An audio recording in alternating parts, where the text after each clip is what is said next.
Well, good evening, everyone. I'm excited to be here with you tonight, and I'm excited that you've decided to join me this evening. My name is Dr. Eric Starr, and tonight we're going to talk a little bit about ADD and ADHD and exactly how that is affecting maybe your kids or grandkids, but really the kids of our society and our generation today. So without further ado, I'm going to hop in. Now, I want you to know up front that after the webinar today, we'll email this out to anyone who would like the link, and maybe that's something you could forward on to another person. Also know that the webinar today will go about 25 minutes or so, and then we'll have about 5 minutes for questions at the end. So please send in questions while we go through this today. I'm more than happy to answer those. And then for anyone after the webinar today, I want you to know that I would love to do just a free consultation with you here in the clinic, and that's just something that I would love to do to get to know maybe you or your child a little bit more and just see how I can help in that process. Or maybe it's a neighbor or a friend, someone you know. Let them know about the webinar. Also let them know that I'd love to do a free consultation with them. So I just want you to know that as we hop in to the webinar today. All right, so let's hop into the presentation. A little bit about me. My name again, Dr. Eric Starr. I graduated from University of Northwestern here in St. Paul with an undergrad degree in kinesiology. From there, I went on to my graduate studies out in Portland, Oregon, where I graduated summa cum laude in my class. And from thereon, I've really put a lot of emphasis in my studies on neurology. And so I'm currently board certified and, or board eligible, I should say, for my diplomate exam from the American Chiropractic Neurology Board, as well as a fellow from the International Board of Functional Neurology. I've had about 4 years, a little over 4 years of training in functional neurology and over 300 hours, and currently practice in Champlin, Minnesota at a multi-specialty wellness clinic. So I work with chiropractors, physical therapists, medical providers, and have a lot of fun doing that. My goals for tonight, several here. Obviously, I want to help you develop a better understanding of what exactly is happening in an ADHD brain. If we have a better understanding of what's going on in the brain of our ADHD and ADD kids, it's then going to help direct us and guide us to better treatment, better therapy, and ideally better conservative care treatment. And so that we can avoid using drugs and medications that, for some, are needed and work well, but for a lot of others are over-medicated and aren't getting the job done. And so that's one of our goals for tonight. We want to take just a little look at potential causes of a child developing an ADHD brain and why that maybe happens. And then how can we approach properly treating a child, specifically with conservative care treatments. And so I want to share a little bit about that and what we do here in the clinic at Team Healthcare, where I work in Champlin, Minnesota. As we hop in here, just a staggering statistic that I saw recently, and this really just kind of put it in perspective for me, and so that's my goal, hopefully for you, is to put this into perspective a little bit. Arguably the largest childhood epidemic ever that the United States has faced. Back in the earlier 1900s, when polio was an epidemic, 1 in 2,700 kids were affected by that. And that was, again, an epidemic. That was of huge proportions. And these days, developmental disabilities such as ADD and ADHD, but also autism in there, is 1 in 5 kids. And so, again, the leading childhood disorder in the world and the number one reason a child will be medicated. And so I share that to really show you the seriousness of this issue. Maybe your child is struggling at school, not getting good grades, maybe socially isn't getting along with other students or teachers. Maybe your child's teacher has commented on little Joey or Johnny struggling in class, struggling to pay attention or get his homework in on time. And so I want to provide hope for that and an answer for that, and talk to you about what we can do to help with those things. All right, we see kids every day that come through the clinic with those complaints and with those issues that have risen to the table. And we want to just be really just a provider and a clinic where we can help your kid with connecting, making relationships with other peers, be able to sit and focus in class and get work done, get homework done at home, pay attention at home and respect their mom and dad. And so these are really the things that matter to us, matter to me, and these are the things that I want to provide hope for you tonight.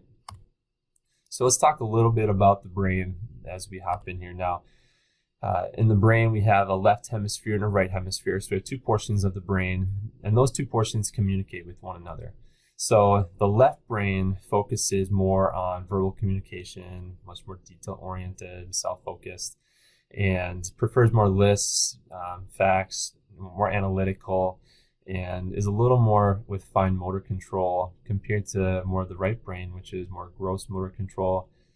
It deals a little more with just emotional awareness and attention and dealing with impulse control and more of the nonverbal communication. And so as you maybe look through this list, you start to realize that a lot of these kids with ADD and ADHD have areas of their right brain that don't function as well. They struggle with maybe eye contact or that nonverbal communication piece, or just really the attention or inability to inhibit an impulse that and a desire that they want to go after. So that's exactly what we see in these ADHD brains, is we have issues with dealing with impulsivity and dealing with the ability to control emotional responses, maybe outbursts.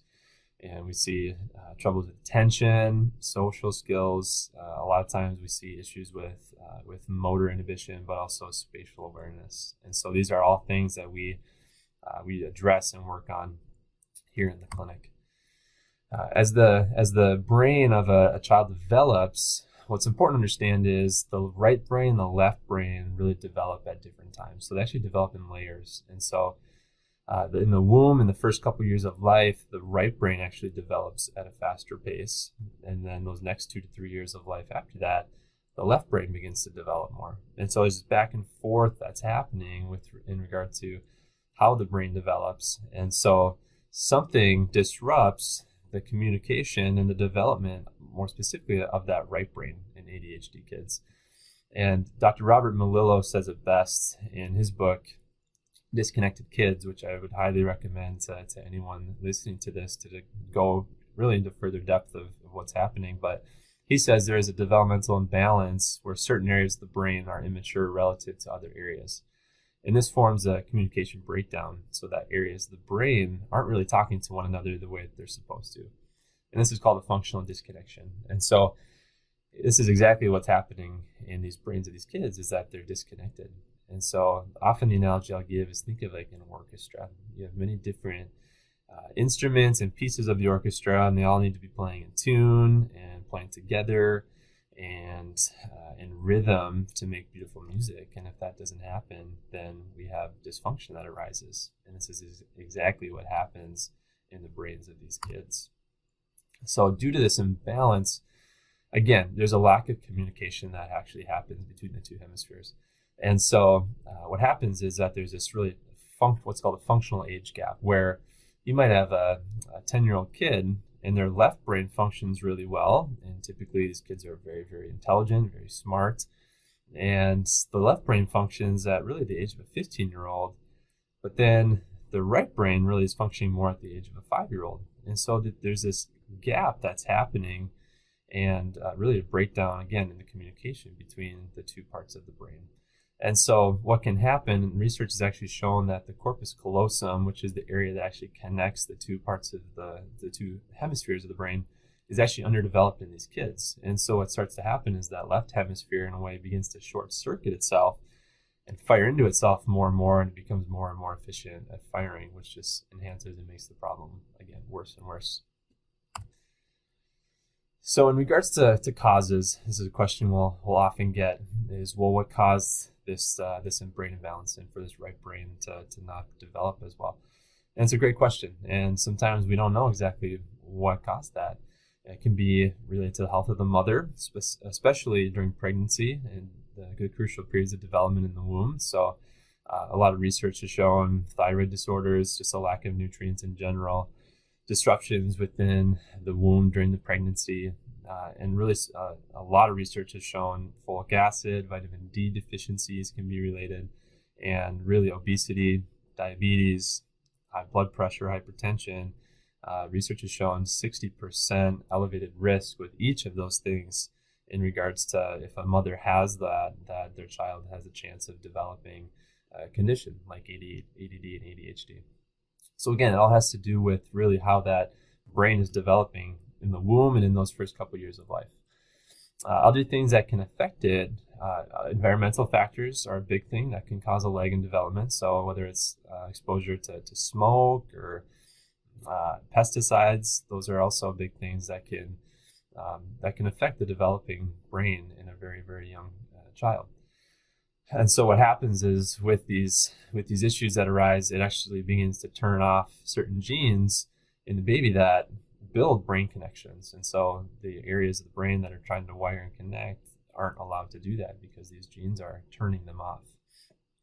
And another big one too is missing key milestones. And this is something you hear a lot of, but it's really important when a baby develops is that they actually hit their key milestones. And I listed out a bunch here. We won't go through them all. We all know about rolling over and sitting up and smiling and crawling and standing and then walking.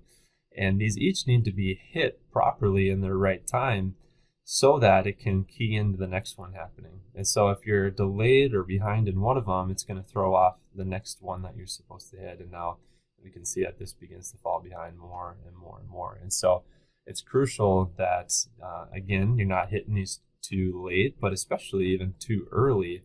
That can cause issues in regards to how the brain foundationally builds upon itself and develops.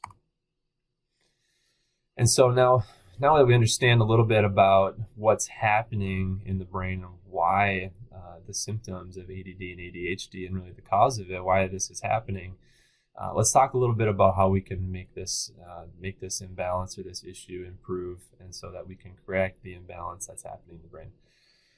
Really, to effectively treat this, we have to address the core issue, and that's the brain imbalance. All right, we can't just address the symptoms. And again, medication, it's time and place for that, but the medication really is just addressing the symptoms, and it's not addressing the underlying brain imbalance that's happening. And so we have to improve the wiring and firing of that right brain to allow for better integration of those two hemispheres. And this is, unique to our clinic and why we take a different approach than most. And it's crucial that we approach it from this angle if we want to get the best results possible in helping these kids thrive in their education and in their relationships and in life in general. And so this is all built upon the principle of plasticity. And really, plasticity is just for the ability that our brain has to change. And so what happens is, again, your brain, when it's born, has really the most neurons or brain cells that it's ever going to have. And from that point forward, we actually are just losing brain cells as we age. But what's important is that we make connections with the neurons that we have. So our ability to have higher cognitive functioning really is a result of how well our neurons connect and communicate with one another. And so, for example, as a child begins to learn how to ride a bike or tie a shoe, brain cells are connecting and communicating and building stronger and more efficient connections that allow it to become easier and easier and easier to do the task at hand. And so what we need to do with the brains of these kids is we actually need to fire the weak areas to make new connections and allow the efficiency of those connections to improve more and more and more. And if we can do this, we're going to balance out the brain and fix the underlying brain imbalance that's occurring and happening. As you can see here, what's happening exactly is when we stimulate these neurons, these brain cells, the dendrites, as you can see on the left part of the screen, these dendrites actually begin to branch out. And they actually branch out into, say, the axon on the right side into the one of the adjacent cell. And so they actually make a communication. And the more we fire that, the better that communication is going to be, the more efficiently it's going to fire. And again, we need to make more and more connections in these kids' brains. Really, the best form of treatment we have here in the clinic is neurofeedback. And neurofeedback is really, again, it's the state-of-the-art treatment for ADD and ADHD, and we're excited to be able to offer this type of treatment and therapy in our clinic because we really do see a lot of incredible changes in the brains of these kids, and we really feel like it's the best treatment out there for them. What we do is we start with an EEG. So again, EKG is measuring the electrical activity of the heart, and EEG measures the electrical activity of the brain.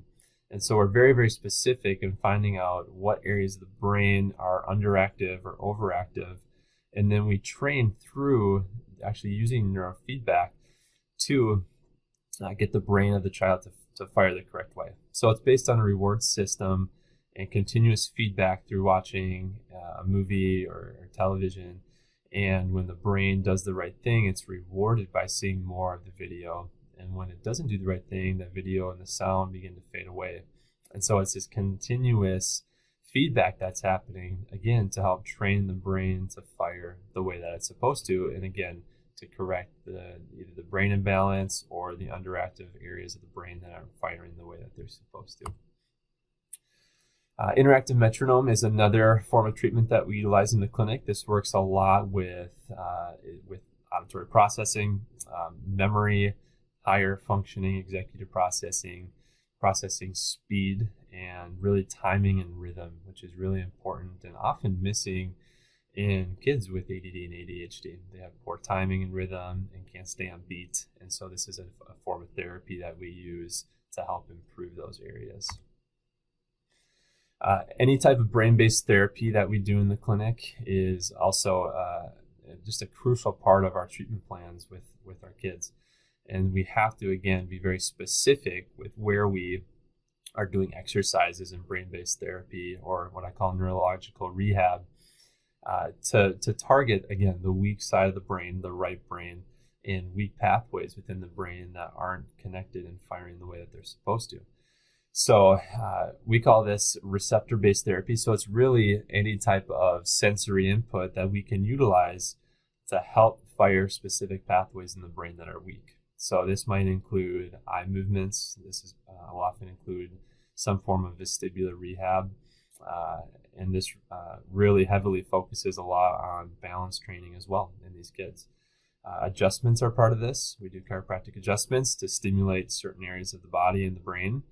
And again, a lot of work with balance. And so a lot of research showing improvement in the proprioceptive receptors of the body and the balance systems show a lot of improvement in improving the symptoms.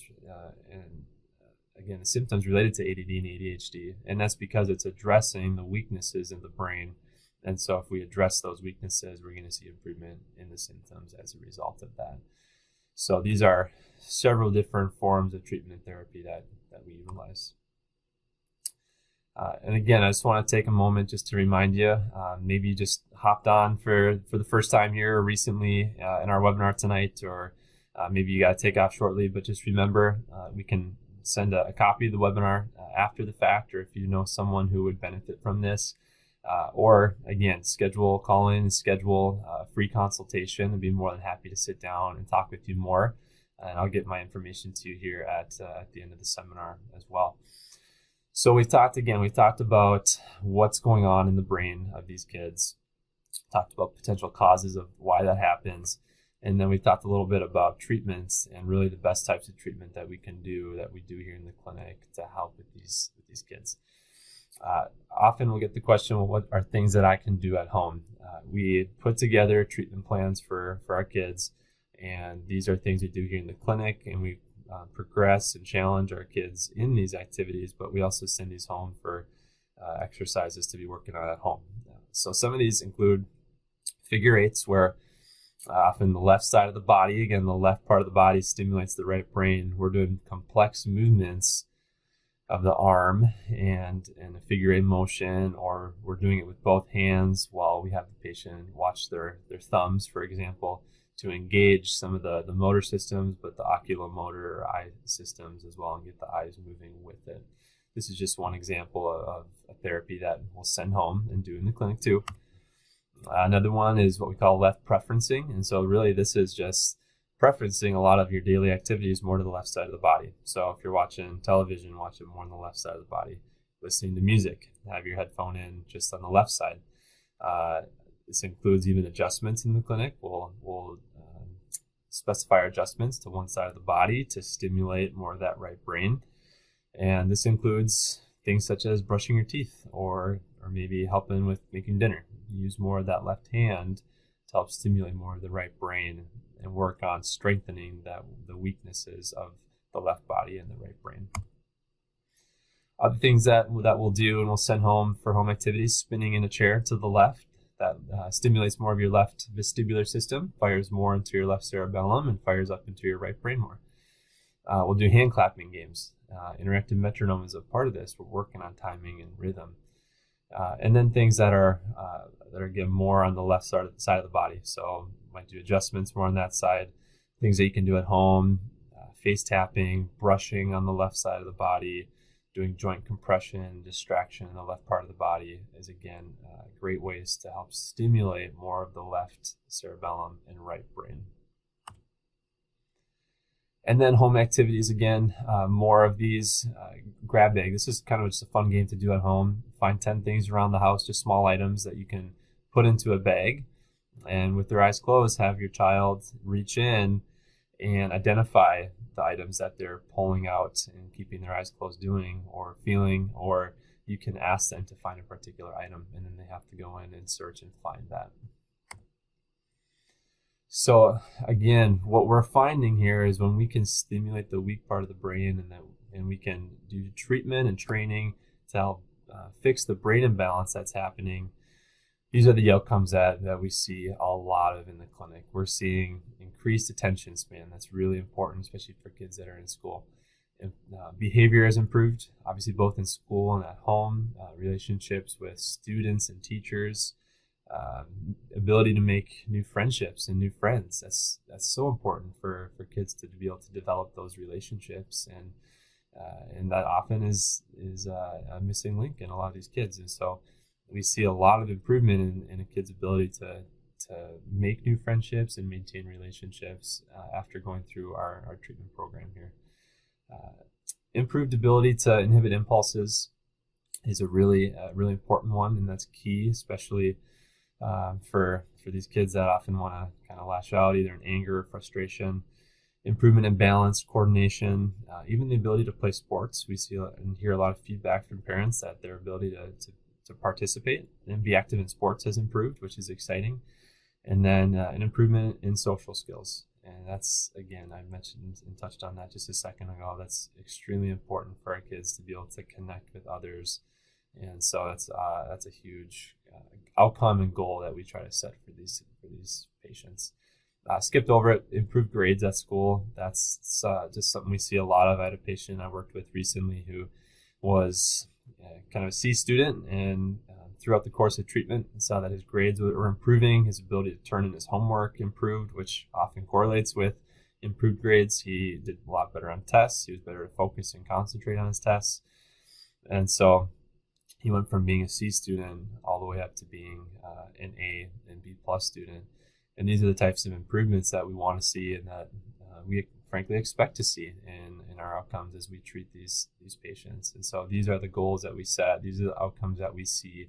And so I want that just to be an encouragement to you, and that a lot of these maybe problems that you're seeing, whether again it's in your child or grandchild or neighbor or friend, these are things that can be improved upon, and these are areas that we see a lot of improvements in with our ADD and ADHD kids. So that's really the core of what I wanted to share with you guys tonight. So I know we've got a few questions here that have been sent in. I got just a couple minutes here to go over a few of those. And so I'll go through a few. And then if you have more questions, please send them my way either through email. You can see at the bottom of the screen, or call in. Feel free to talk to me. Or again, I'd love to just meet with you and do a free consultation through whether it's for your son or daughter, grandchild. I'd be more than happy to discuss what we do here in the clinic a bit more in detail with you as well. So one of the questions we got here, what role does diet and nutrition play when it comes to treatment of these kids? This is an extremely important aspect of our care. So I really focused a lot on really the core issue and the neurological part of this, but there's also what we call a metabolic part too. So we talk about having to have good fuel and good stimulation. All right, and I've talked a lot about the stimulation piece, but we have to have good fuel to the brain too. And so a lot of times we'll do food sensitivity testing.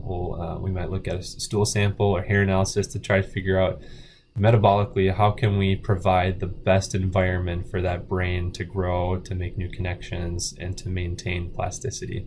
So really good question, and that's an extremely important part of our treatments as we move forward with our patients too, is not just addressing the neurological component, but also how can we provide that proper environment too. Another question here, what is the most important thing a child needs to do to develop properly? My answer to this is movement.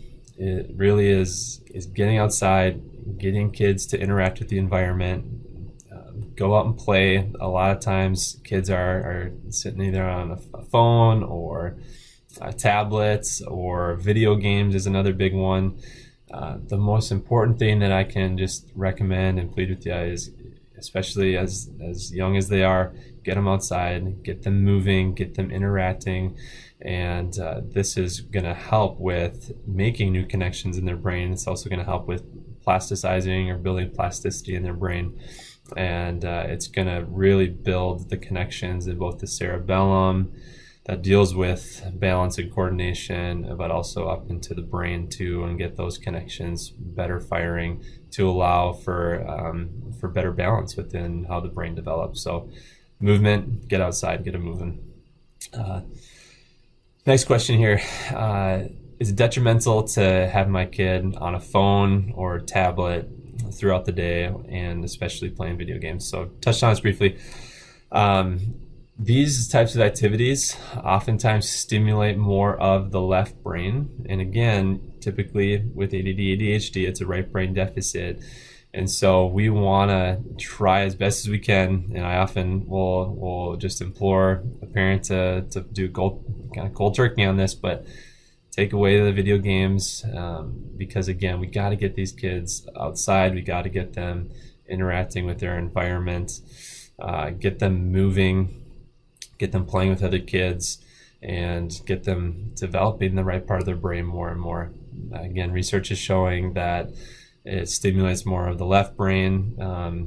Kids are getting addicted to it. There's been research showing the addiction to video games is as strong as the addiction to heroin or cocaine. It's extremely, it can be extremely detrimental, and it stimulates neurotransmitters such as dopamine that really flood the brain and cause this addiction to often happen. And so we got to try to break that as quickly as we can. And so I often will ask a parent to really have their child avoid that as much as possible.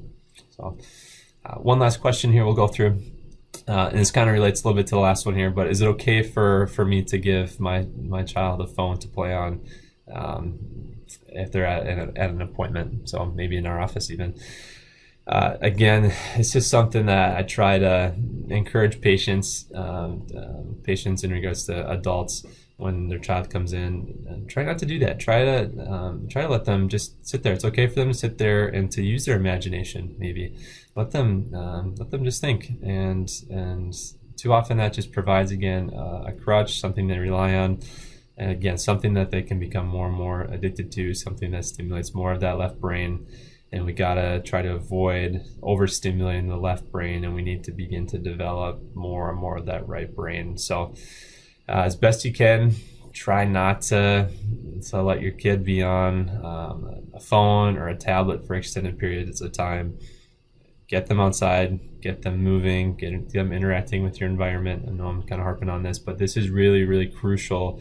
Simple things that you can do at home to help with even just the beginning steps of fixing and correcting the underlying issue of this brain imbalance. So that's all I have for tonight, and all the time I have for tonight. Now, again, if you have questions, please send them my way. I'm more than happy to address those. You got my email, phone number there.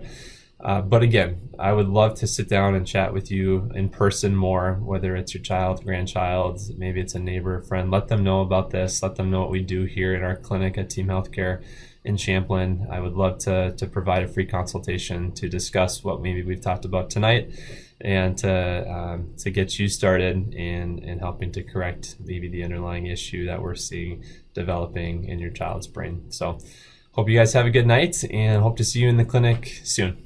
Bye-bye.